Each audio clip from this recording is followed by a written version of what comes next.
성경적 상담 사례 연구, 오늘 함께 깊이 살펴볼 이야기는 바로 낙심한 목회자 상담 사례입니다. 여러분, 환영합니다. 네, 오늘 저희가 다룰 자료는요, 한 목회자분이 사역 중에 겪는 여러 어려움과 또 개인적인 고충 속에서 깊은 낙심에 빠져서 상담을 요청하신 그런 내용입니다. 그분의 아주 절절한 호소 내용과 또 그 상황에 대해서 성경적인 상담이 어떻게 접근하는지를 단계별로 좀 자세히 살펴보려고 합니다. 단순히 사례를 분석하는 데 그치지 않고 이 과정을 통해서 우리 각자의 삶과 신앙을 돌아보는 그런 통찰을 얻는 시간이 되었으면 합니다. 네, 맞습니다. 이게 비록 목회자라는 특정 직분의 이야기지만 사실 그 안을 들여다보면 우리 신앙인들 누구나 겪을 수 있는 그런 감정적인 어려움, 또 관계의 문제, 그리고 소명에 대한 고민 같은 보편적인 질문들이 담겨 있거든요. 성경적인 원리들이 이렇게 구체적인 삶의 현장에서 어떻게 적용될 수 있는지 함께 좀 면밀히 들여다보면 좋겠습니다. 좋습니다. 그럼 가장 먼저 이 목회자분이 지금 어떤 상황에 처해 있는지, 얼마나 힘들어하고 계시는지 그분의 목소리를 자료를 통해 직접 들어보겠습니다. 이분이 이렇게 호소하셨다고 해요. 정말이지 계속 이렇게 해봐야 무슨 소용이 있나 싶습니다. 저는 늘 최선을 다해 일하는데 아무도 알아주지 않는 것 같아요. 끊임없이 성도들을 신방하지만 더 자주 오지 않는다고 불평만 듣습니다. 주님의 일을 한다고 제 가족들은 희생시키면서 진심을 다해 설계 준비하고 말씀을 전하는데 누가 신경이나 써주는지 모르겠습니다. 교인들에게서는 좀처럼 변화를 찾아보기도 어렵고요. 게다가 급여는 너무 적어서 이걸로는 도저히 생활이 안 될 정도입니다. 그래서 아내가 파트타임 일을 시작했더니 교회 여성분들이 이러쿵저러쿵 불평을 해서 결국 그만두게 됐어요. 교인들은 다들 자가용 2대씩 굴리고 겨울이면 플로리다 같은 데 가서 몇 주씩 쉬다 오고 정말 잘 먹고 잘 지내는데 우리는 일주일에 핫도그라도 먹으면 다행인 형편입니다. 이제 정말 지쳤어요. 차라리 이 사역 다 그만두고 세상에 나가 직업을 구하는 게 맞지 않나 싶습니다. 제가 그렇게 해도 괜찮다고, 거기서도 주님을 잘 섬길 수 있다고, 아니 어쩌면 더 잘 섬길 수 있다고 좀 말해주세요. 와, 정말 그 고통이 그대로 전해지는 것 같습니다. 사역에 대한 보람은 느끼기 어렵고 인정은 부족하고 또 성도들의 비판에 시달리고 경제적으로는 아주 심각한 압박을 받고 게다가 가족 문제까지 얽혀 있으니 정말 깊은 좌절과 탈진 상태이신 것 같아요. 네, 정말 안타까운 상황이죠. 여러 어려움이 동시에 겹치면서 완전히 소진되신 모습입니다. 자, 그러니 가슴 아픈 사연을 가지고 자료에서 제시하는 분석과 조언들을 하나씩 차근차근 짚어보겠습니다. 첫 번째 질문은 이거였어요. 이 목회자에게 어떻게 조언하겠습니까? 사실 딱 들으면 아이고 얼마나 힘드세요. 네, 그만두셔도 이해합니다. 뭐 이렇게 말해주고 싶을 수도 있는데 자료의 접근은 좀 다른 것 같더라고요. 네, 맞습니다. 그 마음을 먼저 공감해 주는 건 당연히 필요하겠죠. 하지만 근본적인 해결을 위해서는 그분의 감정에 그냥 동조하는 것만으로는 부족합니다. 자료에 따르면 가장 먼저 해야 할 조언은 그만두어도 좋다는 허락을 구하는 그 태도 자체를 멈추게 하는 겁니다. 오히려 지금 본인의 태도 안에 있는 어떤 죄된 부분들, 그러니까 성경적이지 않은 마음의 자세들에 대해서 즉각적으로 회개를 시작하도록 권면해야 한다고 말합니다. 아, 죄된 태도요? 조금 더 구체적으로 설명해 주실 수 있을까요? 어떤 부분을 지적하는 거죠? 네, 자료는 몇 가지를 아주 명확하게 짚고 있습니다. 첫 번째는 자기 연민이에요. 자신의 어려운 처지에만 깊이 빠져서 스스로를 계속 불쌍하게 여기는 태도죠. 두 번째는 과장입니다. 예를 들어 아무도 알아주지 않는다거나 우리는 핫도그나 먹는다 같은 표현은 객관적 사실이라기보다는 감정이 격해져서 나오는 과장된 표현일 가능성이 크다는 겁니다. 그리고 세 번째, 어쩌면 이게 가장 심각할 수 있는데 사역을 위해 가족을 희생했다고 스스로 생각하고 말하는 부분입니다. 이건 자기 합리화일 수 있다는 거죠. 가족도 사역인데 말이죠. 그렇죠. 가족 역시 하나님께서 맡기신 정말 소중한 사역 영역인데 이걸 마치 다른 사역을 위한 부차적인 것처럼 여기거나 희생시켜도 된다고 생각하는 것은 성경적이지 않다는 겁니다. 그래서 상담자는 이런 생각과 태도가 결코 하나님을 기쁘시게 할 수 없다는 것을 분명하게 알려줘야 한다고 자료는 강조하고 있어요. 단순히 상황이 힘든 것만이 문제가 아니라 그 상황을 해석하고 반응하는 이 목회자님 자신의 마음 상태, 그 태도부터 점검해야 한다는 말씀이시군요. 듣고 보니 정말 중요한 지적인 것 같습니다. 또 다른 조언은 어떤 게 있었나요? 네, 아주 중요한 조언이 하나 더 있습니다. 바로 목회적인 성공의 기준을 다시 생각해 보도록 돕는 겁니다. 이 목사님은 지금 눈에 보이는 결과들, 예를 들면 교인 수가 늘거나 헌금이 많아지거나 아니면 성도들이 확 변화하는 그런 가시적인 것들로 자기 사역의 성공 여부를 판단하고 있는 것 같아요. 하지만 자료는 분명히 말합니다. 진정한 목회적 성공은 그런 결과물이 아니라 하나님께서 맡겨주신 그 부르심, 그 소명에 얼마나 충성했는가로 측정되어야 한다고 말이죠. 고린도전서 4장 2절 말씀처럼 맡은 자들에게 구할 것은 충성이니라. 이 관점을 분명히 심어줄 필요가 있다는 겁니다. 와, 성공의 기준을 결과가 아니라 충성으로 재정의한다. 이건 비단 목회자님들뿐 아니라 우리 모두에게도 정말 크게 와닿는 이야기 같습니다. 사실 결과가 바로 안 보이면 쉽게 지치고 낙심하게 되잖아요. 네, 정말 그렇죠. 마지막으로 조언할 부분은 이 목사님이 지금 딱 두 가지 선택지만 생각하고 계신다는 거예요. 여기 남아서 계속 고통받거나 아니면 다 버리고 떠나거나 이 잘못된 흑백 논리, 이분법에서 벗어나도록 도와야 합니다. 자료가 제시하는 진짜 선택지는 뭐냐면 현재 사례에 머물면서 먼저는 자신의 죄된 태도를 회개하고 그 다음 단계로 성경적인 원칙에 따라 현재 상황, 예를 들면 그 비성경적인 급여 문제 같은 것들을 개선해 나가는 노력을 하는 것입니다. 그러니까 무작정 떠나는 것만이 능사가 아니라는 거네요. 책임감 있는 자세가 필요하다는 말씀이시고요. 자, 그렇다면 이 목회자 본인이 혹시 이 문제를 더 악화시키는 데 기여한 부분도 있을까요? 자료의 두 번째 질문이 바로 이거였습니다. 그가 자신의 문제에 기여하고 있습니까? 그렇다면 어떻게 기여하고 있습니까? 방금 전문가님 설명을 들으니 이미 어느 정도 답이 보이는 것 같기도 한데요. 네, 안타깝지만 자료는 상당 부분 스스로 문제에 기여하고 있다고 분석합니다. 가장 핵심적인 문제 중 하나는 아까 잠깐 나왔듯이 가욕보다 사역이라고 생각하는 일들을 더 우선시하면서 그런 비성경적인 태도가 자기 마음속에 자리 잡고 또 깊어지도록 내버려뒀다는 점이에요. 그 주님의 일을 위해 가족을 희생했다는 말 자체가 좀 문제가 될 수 있다는 거죠. 바로 그겁니다. 그 표현 자체가 어쩌면 자기 책임을 회피하고 상황을 좀 왜곡해서 보는 시각일 수 있어요. 자료에 따르면 그분의 가족 역시 주님께서 맡기신 아주 중요한 사역의 대상인데 이 가정이라는 영역을 소홀히 한 것은 가장 기본적이고 중요한 사역을 스스로 무너뜨리는 행위라는 겁니다.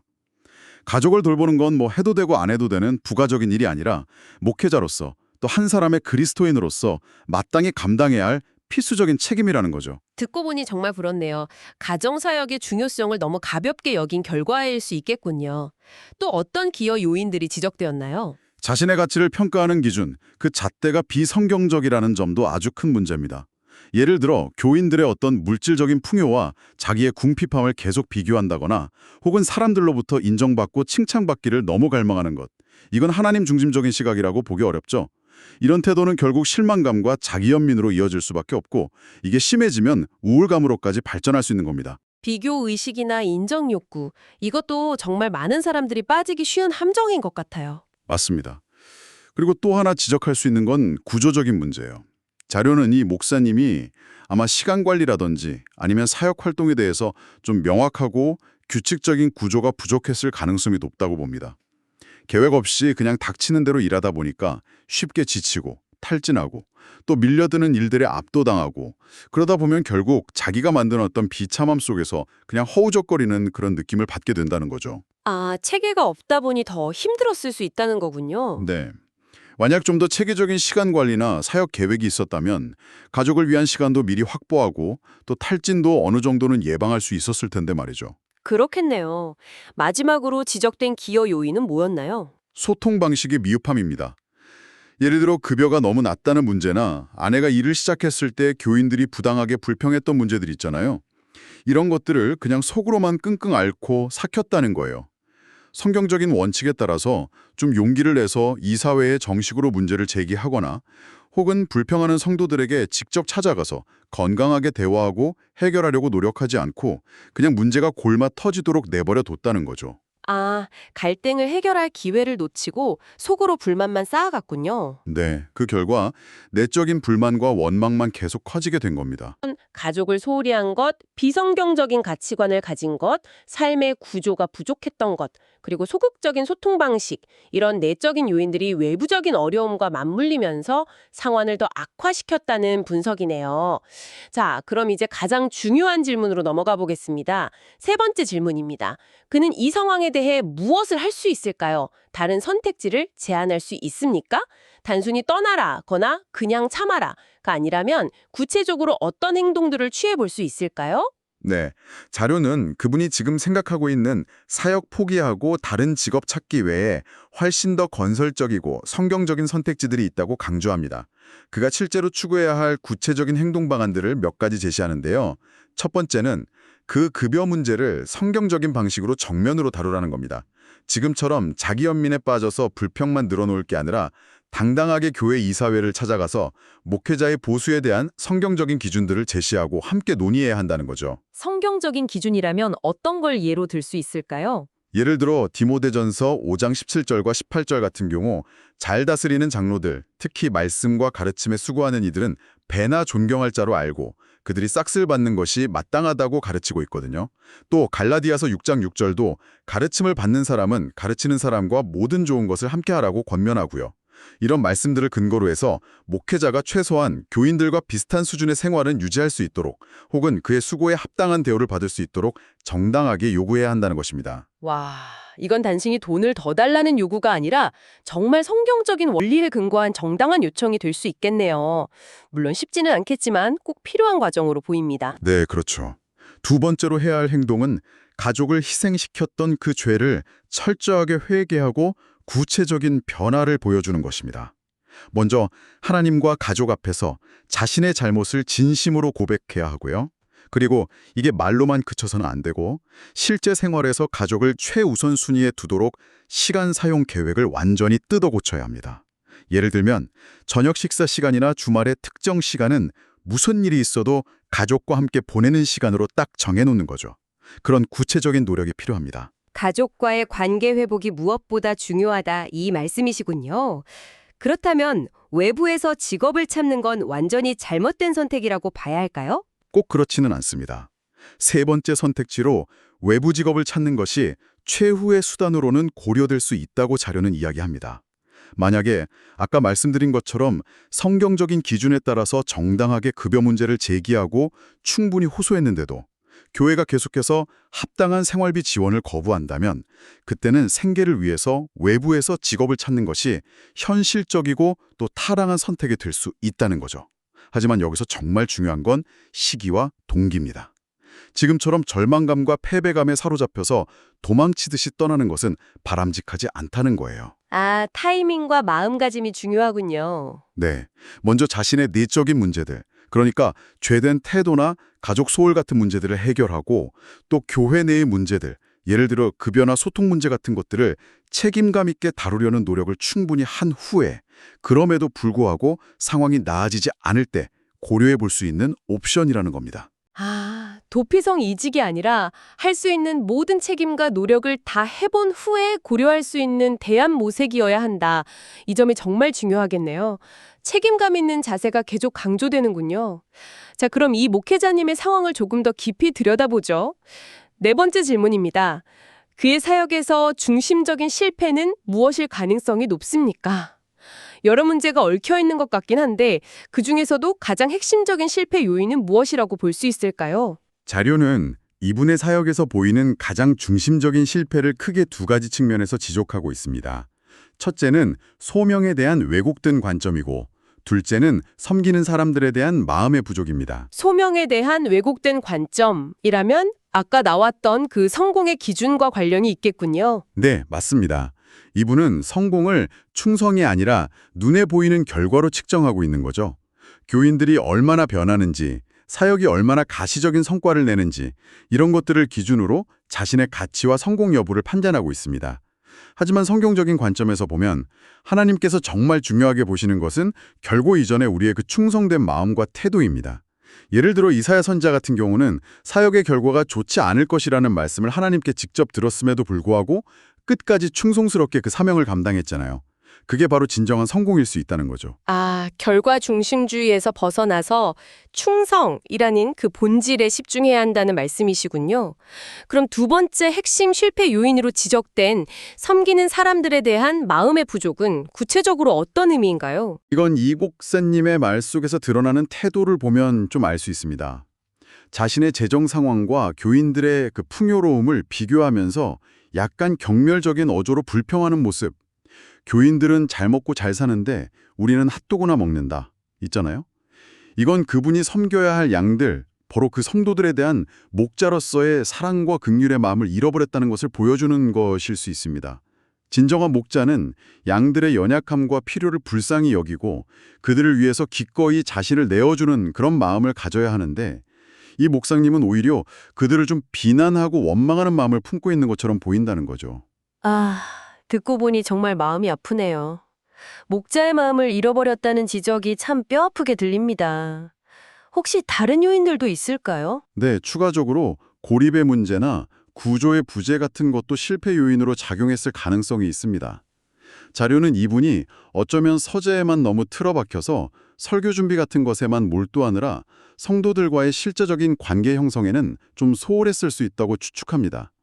사람들과 정서적인 벽을 쌓고 지내다 보니까 그들의 삶의 문제에 깊이 공감하거나 실제적인 도움을 주기 어려웠고 결국 사역의 열매를 경험하기가 더 힘들어졌을 수 있다는 거죠.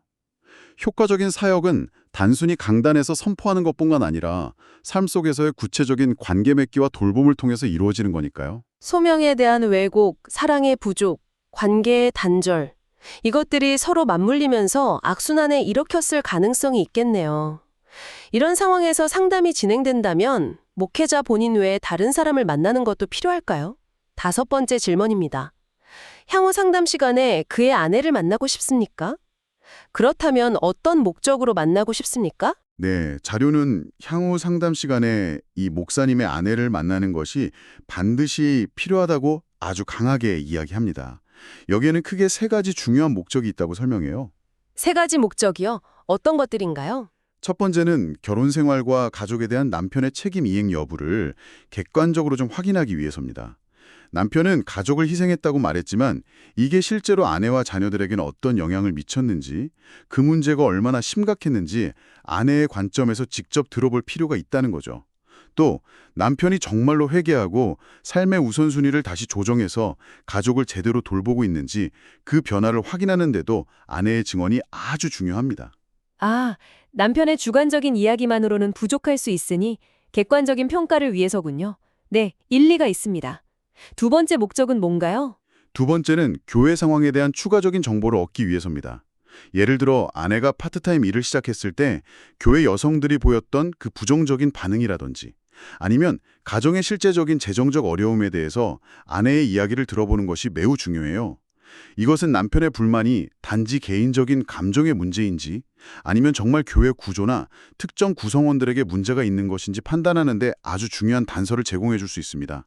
교회 이사회의 어떤 잠재적인 문제점이나 교인들의 비성경적인 태도에 대한 객관적인 데이터를 확보할 수 있는 거죠. 아, 아내를 통해서 상황을 좀 더 입체적으로, 다각적으로 파악할 수 있겠군요. 그럼 마지막 3번째 목적은 무엇이죠? 협력을 얻기 위해서입니다. 상담 과정에서 아내 역시 목회자 보수에 대한 성경적인 기준이나 남편이 회개하고 변화해야 할 부분들에 대해서 함께 이해하도록 돕는 것이 중요합니다. 그렇게 함으로써 아내가 남편의 회개와 새로운 삶의 구조 형성을 지지하고 격려하는 든든한 동역자가 될 수 있도록 돕는 거죠. 아내의 지지는 남편이 과거의 잘못된 패턴으로 쉽게 되돌아가지 않도록 붙잡아주는 아주 강력한 힘이 될 수 있습니다. 남편의 변화를 위한 든든한 지지 시스템을 구축하는 역할까지 기대할 수 있겠군요. 여러모로 아내와의 상담이 필수적이겠습니다. 자, 이제 마지막 질문으로 넘어가 보겠습니다. 상담 과정에서 이 목회자에게 어떤 구체적인 과제를 내줄 수 있을까요? 6번째 질문. 상담받는 사람에게 어떤 종류의 과제를 줄 수 있습니까? 단순히 이야기만 나누는 것을 넘어서 실제적인 변화를 이끌어내기 위한 어떤 숙제 같은 것이 필요할 텐데요. 네, 맞습니다. 자료는 이 목사님이 자신의 죄된 태도를 직면하게 만들고 또 삶과 사역에서 책임감 있는 행동 변화를 시작하도록 촉진하는 구체적인 과제들을 제안합니다. 크게 4가지 영역으로 나누어서 볼 수 있을 것 같아요. 4가지 영역이요? 하나씩 설명해 주시죠. 첫 번째는 죄된 태도 회개와 관련된 과제입니다. 상담 시간에 나누었던 내용들을 바탕으로 해서 자신의 구체적인 죄들, 예를 들어 자기 연민에 빠졌던 것, 다른 사람과 자신을 계속 비교했던 태도, 가족을 소홀히 했던 죄 등에 대해서 상세하게 기록하는 태도 고백서를 작성하도록 하는 겁니다. 그리고 이것을 먼저 하나님께 진솔하게 고백하고 가능하다면 아내에게도 나누면서 용서를 구할 준비를 하도록 돕습니다. 이 과제의 목적은 그의 마음 깊은 곳에 자리 잡고 있는 문제의 뿌리를 직접 다루게 하는 데 있습니다. 자신의 문제를 정확하게 인식하고 또 고백하는 것에서부터 시작하는 거군요. 네. 2번째 영역은 무엇인가요? 두 번째는 목회적 책임 재정립 과제입니다. 성경 공부를 통해서 성공에 대한 정의를 바로 세우도록 돕는 거죠. 아까 언급했던 고린도전서 4장 2절, 맡은 자들에게 구할 것은 충성이니라, 또 결과가 보장되지 않았음에도 순종했던 이사야 선지자의 이야기를 다루는 이사야 6장 같은 구절들을 깊이 묵상하도록 합니다. 그리고 이걸 바탕으로 해서 외적인 결과나 보상이 아니라 오직 충성에 기반한 사역의 성공이란 무엇인지 자신의 언어로 정의해보는 짧은 글을 써보게 하는 겁니다. 목회 성공에 대한 그의 잘못된 기준을 교정하는 것이 목적이죠. 성경 말씀을 통해서 관점을 새롭게 하는 과제네요. 좋습니다. 3번째는 어떤 영역인가요? 세 번째는 구체적인 행동 및 구조 변화를 위한 과제입니다. 이건 아주 실질적인 과제인데요. 먼저 지난 한 주 동안 자신의 시간을 매 시간 단위로 어떻게 사용했는지 상세하게 기록하는 시간 감사, 타임 어딧을 실시하도록 합니다. 그냥 흘려보낸 시간, 예를 들어 TV 시청이나 인터넷 서핑 같은 시간까지도 정직하게 기록하는 거죠. 그리고 그 기록을 바탕으로 해서 다음 한 주를 위한 새로운 시간표를 짜도록 합니다. 이때 가장 중요한 원칙은 아내와 자녀들을 위한 시간을 다른 어떤 약속보다도 우선적으로 확보하고 구체적으로 계획하는 겁니다. 예를 들면 매일 저녁 7시부터 8시까지는 아이들과 놀아주기 라든지 수요일 저녁은 아내와의 데이트 시간, 이런 식으로 명확하게 정하는 거죠. 시간 감사와 재구성. 이건 정말 목회자뿐 아니라 누구에게나 유용할 수 있는 아주 강력한 도구 같네요. 4번째 영역의 과제는 뭔가요? 네 번째는 이사회와의 대화 준비 과제입니다. 아까 이야기 나눴듯이 급여 문제를 더 이상 회피하지 않고 책임감 있게 다루도록 준비시키는 과정이에요. 목회자 보상에 대한 성경적인 근거들, 디모데전서 5장 17, 18절, 갈라디아서 6장 6절 등을 스스로 다시 한번 연구하고 정리하도록 합니다. 그리고 그걸 바탕으로 해서 이사회에 자신의 현재 상황과 필요한 지원에 대해서 논리적이면서도 성경적으로 요청할 수 있는 구체적인 내용과 논거들을 글로 미리 작성해보게 하는 겁니다. 단순히 감정적으로 불평하거나 도망치는 대신에 문제를 정면으로 그리고 성경적인 방식으로 해결하도록 준비시키는 데 목적이 있습니다. 네, 오늘 우리는 낙심한 목회자분의 사례를 통해서 정말 많은 것들을 함께 배우고 생각해보는 시간을 가졌습니다. 그분의 고통의 근본 원인이 단순히 외부 환경에만 있는 것이 아니라 어쩌면 그 상황을 해석하고 반응하는 내면의 태도, 또 소명에 대한 이해 방식, 관계를 맺는 방식 등 이런 복합적인 요인들에 있다는 것을 알 수 있었습니다. 네. 그리고 성경적 상담은 바로 이런 내적인 문제들을 먼저 정직하게 다루고 회개와 구체적인 변화를 통해서 책임감 있게 외부 상황까지 개선해 나가도록 돕는 그런 접근법이라는 것을 확인할 수 있었네요. 그렇습니다. 특히 그 성공의 기준을 외적인 결과가 아니라 내적인 충성에 두어야 한다는 점, 그리고 가족 역시 하나님께서 맡기신 소중한 사역의 대상임을 결코 잊지 말아야 한다는 점, 또 재정 문제와 같은 아주 현실적인 어려움조차도 성경적인 원칙 안에서 지혜롭고 또 담대하게 풀어가야 한다는 점은 비단 목회자님들뿐 아니라 오늘에 살아가는 우리 모두에게 기쁜 울림과 교훈을 준다고 생각합니다. 오늘 저희가 함께 나눈 이 이야기들이 지금 혹시 비슷한 어려움이나 낙심 가운데 계신 분이 있다면, 혹은 주변에 그런 분들을 돕고자 하는 마음이 있는 분들이 계시다면 작은 위로와 함께 또 실질적인 방향을 찾는 데 조금이나마 도움이 되었기를 진심으로 바랍니다. 자, 이제 마무리할 시간인데요. 마지막으로 여러분께 이런 질문을 하나 던져보면서 오늘 이야기를 마치려고 합니다. 여러분 각자의 삶에서 충성이라는 가치는 지금 어떤 의미를 가지고 있나요? 혹시 여러분도 모르게 눈에 보이는 결과나 다른 사람들의 인정 여부에 따라서 자신의 가치나 성공을 판단하고 있지는 않으신가요? 이 질문을 오늘 잠시 마음에 품고 돌아가서서 여러분의 삶을 충성이라는 렌즈를 통해 다시 한번 찬찬히 조명해 보시는 그런 귀한 시간을 가져보시면 좋겠습니다.